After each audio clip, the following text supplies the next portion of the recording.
December. আজকে December নিয়ে কিছু কথা বন্ধুদেরকে শোনাচ্ছি, শুনুন।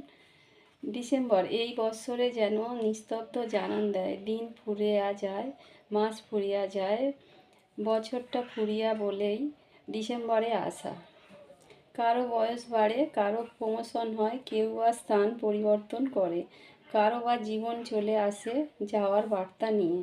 আবার তার সাথে সাথেই কত কিছুই পরিবর্তন হয়, তাই না?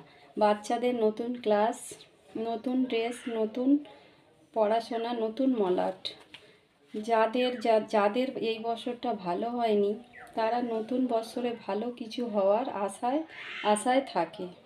ডিসেম্বর, তুমি কারো জীবনে রঙিন, আবার কারো জীবনে অন্ধকার হয়েছিলে। তাই ডিসেম্বর তোমাকে জানাই গুড বাই। আমরা স্বাগতম দিই নতুন বৎসর জানুয়ারি মাসকে। বন্ধুরা, কেমন লেগেছে আমাকে কিন্তু কমেন্টে জানাবেন। ধন্যবাদ। শুভ সকাল।